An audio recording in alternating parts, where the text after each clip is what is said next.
Dios les bendiga, hermanos. Bienvenidos a nuestra escuela bíblica virtual. Hoy estaremos trabajando la carta dirigida a la iglesia en Sardis. Y como hemos visto en lecciones anteriores, en cada caso particular el Señor utilizaba ejemplos del contexto en el que se encontraban dichas iglesias, no solo para exhortarlas, sino para confrontarlas y restaurarlas. Ciertamente, al considerar las situaciones y problemáticas que afectaban a estas iglesias, debemos examinar nuestras vidas y prestar atención, sobre todas las cosas, a lo que el Espíritu Santo desea comunicarnos y revelar a su iglesia en estos tiempos. Les invito a que me acompañen y podamos estar preparando nuestros corazones para lo que Dios desea hablar a nuestras vidas.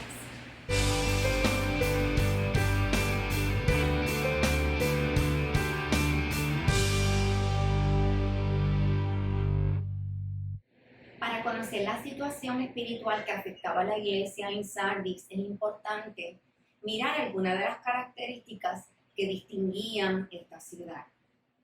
En primer lugar, la ciudad de Sardis era una ciudad rica y próspera que estaba ubicado en el Asia Menor. No solo era rica en términos económicos, sino también en el ámbito de las artes y la música. Estaba ubicado en lo alto del Valle del Hermo y estaba situada entre varios caminos y rutas comerciales importantes. En sus orígenes fue una ciudad fortificada y casi imposible de conquistar. Al estar rodeada por precipicios y acantilados profundos, era casi imposible de escalarla. Sin embargo, los soldados de Sardis estaban tan confiados en las defensas naturales de su ciudad que nunca consideraron la posibilidad de poner una guardia diligente. Así fue que tiempo después la ciudad fue fácilmente conquistada, no una sola vez, sino en reiteradas ocasiones. Y esto nos hace reflexionar sobre la importancia de mantenernos vigilantes y a no ignorar nunca las artimañas del enemigo. Cobijaba también el gran templo para la diosa madre de Cibele, que es diosa que era adorada con todo tipo de inmoralidad e impureza sexual. La combinación de dinero fácil y un ambiente de moral apática hacía que la gente de Sardis amara el placer y fuera un tanto indulgentes, tratando de justificar todo tipo de comportamiento en sus ciudadanos. La vida sin restricciones, el amor al placer y a los lujos, convirtió a Sardis en la ciudad de los decadentes. En esta carta que vamos a estar viendo en el capítulo 3, en los primeros 6 versículos del mismo, fue escrita al ángel de la iglesia, que no era otra persona que el pastor a cargo. Y esto nos hace pensar en la gran responsabilidad que tienen las personas a quienes Dios delega el cuidado de su rebaño. Como iglesia del Señor, estamos nosotros llamados no solamente a orar por nuestros pastores, sino a apoyarles en el trabajo que realizan para el Señor. En el capítulo 20, versículo 28 del libro de Hechos, dice la palabra de Dios: tened cuidado de vosotros y de toda la grey, en medio de la cual el Espíritu Santo os ha hecho obispos para pastorear la iglesia de Dios, la cual Él compró con su propia sangre. Y en primera de Pedro 5:2 dice la Escritura: pastoread el rebaño de Dios entre vosotros, velando por Él, no por obligación, sino voluntariamente, como quiere Dios, no por la avaricia del dinero, sino con un corazón sincero. Cuando Jesús se dirige a la iglesia en Sardis, vemos la primera expresión de Jesús. Estamos en el capítulo 3 de Apocalipsis. Dice: escribe al ángel de la iglesia en Sardis, el que tiene los 7 espíritus de Dios y las 7 estrellas, dice esto. Jesús se describe ante Sardis como aquel que tiene los 7 espíritus de Dios. Y esto no es otra cosa que la llenura del Espíritu Santo. Y cuando menciona las 7 estrellas, se refiere a su vez a los ángeles de esas 7 iglesias, los pastores, las personas a cargo de estas congregaciones. Sus palabras enfatizan su autoridad y su poder espiritual, así como el número 7 simboliza la plenitud. Jesús también tiene la plenitud del Espíritu de Dios en sí mismo y tiene también el Espíritu Santo en plenitud para darlo a la iglesia. Sin el Espíritu Santo presente y en control de la iglesia, no podrían producirse los frutos del Espíritu descritos en Gálatas capítulo 5. Ni tampoco podría la iglesia cumplir con su cometido de ser testigos de Cristo, según lo describe en Hechos 1:8. El Espíritu Santo es vital para el crecimiento, la capacitación de la iglesia y para el cumplimiento de sus propósitos. La palabra de Dios dice en Colosenses 2, versos 9 y 10, porque toda la plenitud de la deidad reside corporalmente en Él, en Cristo, y ustedes han sido hechos completos en Él, que es la cabeza sobre todo poder y autoridad. Así que sin duda alguna el Espíritu Santo es importantísimo y es vital en nuestras vidas y en la vida de su iglesia. ¿Qué es lo que Jesús sabe de Sardis? Al dirigirse a Sardis, Jesús comienza, a diferencia de sus cartas anteriores, confrontando a la iglesia y reprendiéndola por su deterioro espiritual. Veamos el versículo 1. Yo conozco tus obras, que tienes nombre de que vives y estás muerto. Yo conozco tus obras. Lo que una iglesia hace y es nunca estará oculto ante los ojos de Dios. Hebreos 4:13 lo afirma cuando dice: no hay cosa creada que no sea manifiesta en su presencia. Antes bien, todas las cosas están desnudas y abiertas ante los ojos de aquel a quien daremos cuenta. Y también continúa el Señor diciendo que tienes nombre de que vives. Jesús sabía que Sardis tenía un nombre. Sabía que Sardis tenía una reputación de ser aparentemente una iglesia ocupada, con apariencia de vida, una iglesia llena de vitalidad aparente y sumamente activa. Sin embargo, al mirar la iglesia de Sardis, todo aparentaba estar bien. No obstante, el que escudriña la mente y el corazón conocía en verdad la condición de esta iglesia. Y dice la Escritura que cuando se refiere a ella, le dice: y estás muerto. A pesar de la reputación y de la apariencia de vida, Jesús miró a Sardis por lo que en realidad era: estás muerto. Jesús sabía que esta iglesia no representaba una amenaza significativa para el enemigo, porque hay una iglesia que está muerta, que está totalmente inoperante, es una iglesia que no representa peligro para los propósitos, ¿verdad?, de nuestro adversario, el diablo. Efesios capítulo 2, miren lo que dice la palabra de Dios, versículo 1. Y Él os dio vida a vosotros cuando estabais muertos en vuestros delitos y pecados. Y continúa el versículo 4, pero Dios, que es rico en misericordia, por su gran amor con que nos amó, versículo 5, aun estando nosotros muertos en pecado, nos dio vida juntamente con Cristo. Por gracia sois salvos, por medio de la fe. Y esto no de vosotros, pues es don de Dios, no por obras, para que nadie se gloríe. ¿Qué tipo de cristianismo era el que estaba representado en la iglesia de Sardis?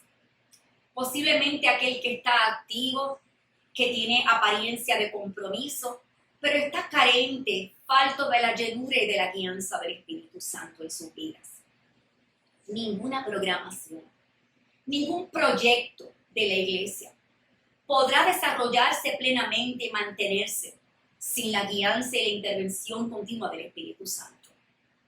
Es el Espíritu Santo el que valida la obra de Cristo en la iglesia. Es el Espíritu Santo el que la conduce a un verdadero servicio. Es el Espíritu Santo el que revitaliza y fortalece a la iglesia del Señor para que pueda cumplir con su cometido de anunciar este glorioso evangelio de salvación a las naciones. Lo que fortalece la iglesia a su vez es una iglesia que le busca y que guarda su palabra. En Mateo 15:8, en una ocasión Jesús hizo el siguiente reclamo: este pueblo de labios me honra, pero su corazón está lejos de mí. Y también añade en Mateo 7:21, no todo el que me dice Señor, Señor entrará en el reino de los cielos, sino el que hace la voluntad de mi Padre que está en los cielos. Así que Dios conoce en realidad lo que hay en su iglesia, sabe cómo le sirve y sabe lo que representa un obstáculo para su bendición. Sardis sin duda alguna estaba muerta y estaba necesitando la intervención de Dios en su vida. Cuando está Cristo presente en la iglesia, aprendemos que lo más importante es servir, como él en una ocasión lo afirmó en Lucas 22, 27, cuando les dijo, porque ¿cuál es el mayor? ¿El que se sienta a la mesa o el que sirve? No es el que se sienta a la mesa, mas yo estoy entre vosotros como el que sirve. Los versos 2 al 4 de Apocalipsis leen de la siguiente manera: sé vigilante y afirma las otras cosas que están para morir, porque no he hallado tus obras perfectas delante de Dios. Acuérdate pues de lo que has recibido y oído, y guárdalo y arrepiéntete, porque si no velas, vendré sobre ti como ladrón, y no sabrás a qué hora vendré sobre ti. Pero tienes unas pocas personas en Sardis que no han manchado sus vestiduras y andarán conmigo en vestiduras blancas, porque son dignas. Cuando Jesús se dirige en estos versículos a la iglesia, le hace el siguiente reclamo, exhortación. Le dice que tiene que estar vigilante, que tiene que despertar. Y es que Jesús les dice a estos miembros de la iglesia en Sardis que necesitaban examinarse para proteger aquello que todavía tenían y conservaban. Posiblemente fue la confianza excesiva de esta comunidad, junto con las comodidades y los lujos, ¿verdad?, que les rodeaban, que los hizo dejar de ser vigilantes. Y este descuido de esta iglesia los tornó vulnerables y los expuso a que el enemigo ganara terreno en sus vidas. Sin embargo, Jesús les dice, afirma las otras cosas que están. Lo que se refiere es que a pesar de la condición espiritual de la iglesia en Sardis, no todo estaba perdido. Había todavía esperanza. Espiritualmente habían cosas que estaban por morir, pero Jesús les insta a que fortalecieran lo poco que les quedaba, que todavía se podía recuperar. Jesús no se había rendido por ellos. Y habrán situaciones en las que muchas veces consideremos que ya no hay oportunidad para nosotros y que ya estamos tarde, pero para el Dios que puede rescatarnos de toda situación, nunca será demasiado tarde. Y continúa el Señor hablándoles, porque no he hallado tus obras perfectas delante de Dios. Veo, en otras palabras, que tus acciones no cumplen con los requisitos míos. Y es que nuestras obras, hermanos, tienen que estar consonas con lo que Dios espera de nuestras vidas. Para que nuestras obras sean agradables delante de Dios, deben estar acompañados de una intención genuina de engrandecer el nombre de Dios a través de ellas. Nuestra fe tiene que actuar en conjunto con nuestras obras, y estas a su vez son perfeccionadas por nuestra fe, según lo describe Santiago 2:22. Cada una de nuestras obras deben ser hechas con un corazón perfecto, entregado totalmente al Señor, un corazón dispuesto a obedecerlo.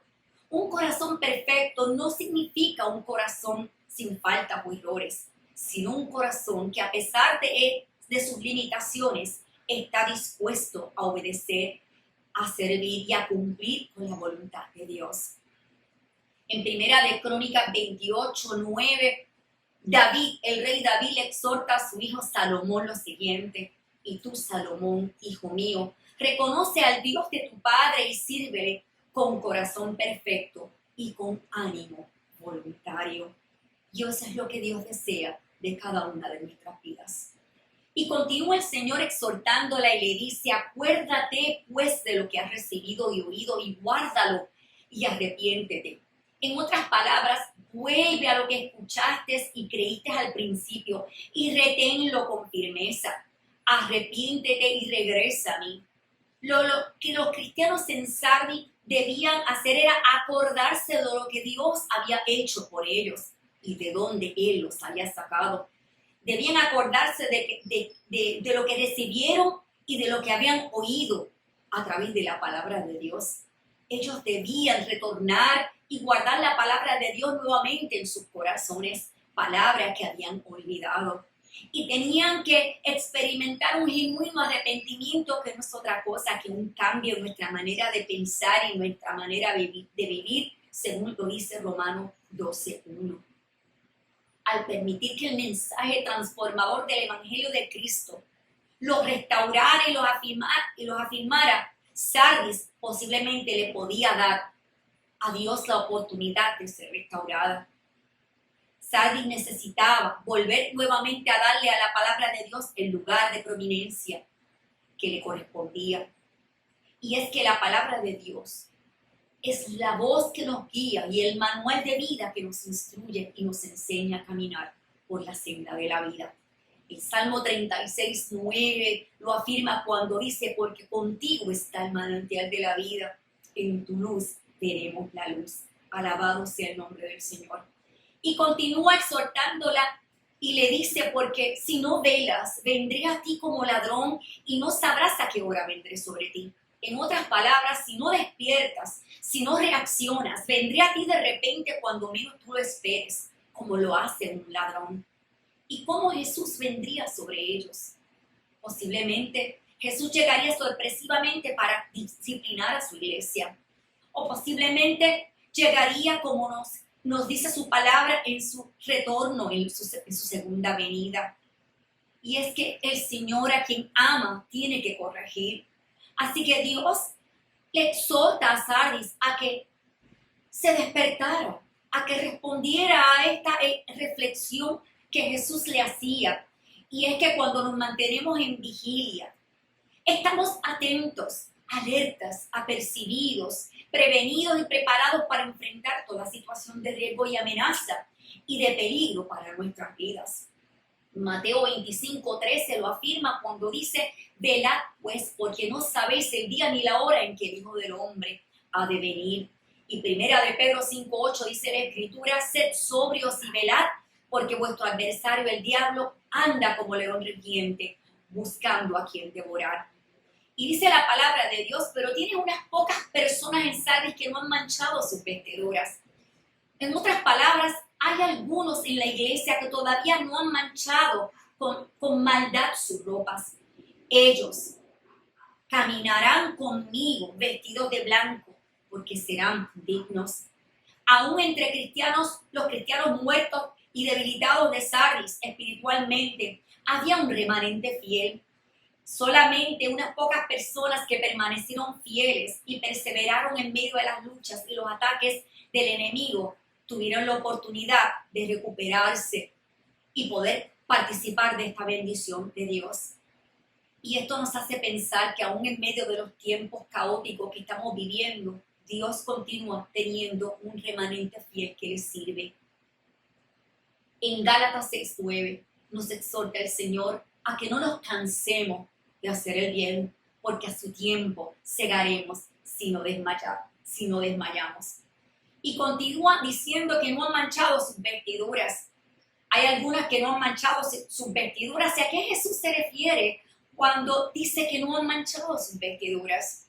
En la adoración pagana de aquel tiempo, no se podía acercar a los dioses paganos con ropas sucias. Y esta analogía puede funcionar para la adoración a nuestro Dios, porque Él da a sus santos, a sus hijos, vestiduras blancas de pureza, de justicia y de santidad. Solo los que mantienen un corazón limpio y libre de pecados serán vestidos con vestiduras blancas que darán testimonio de su pureza por la eternidad.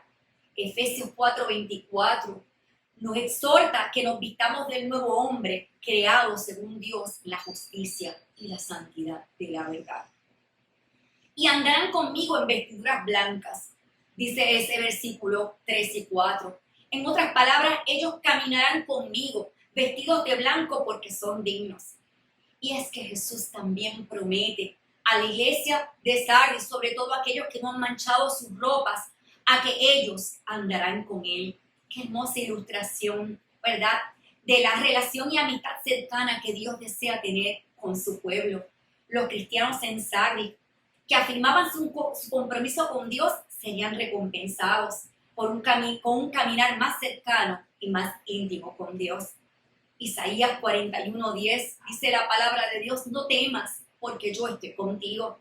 No desmayes, porque yo soy tu Dios que te esfuerzo. Siempre te ayudaré, siempre te sustentaré con la diestra de mi justicia.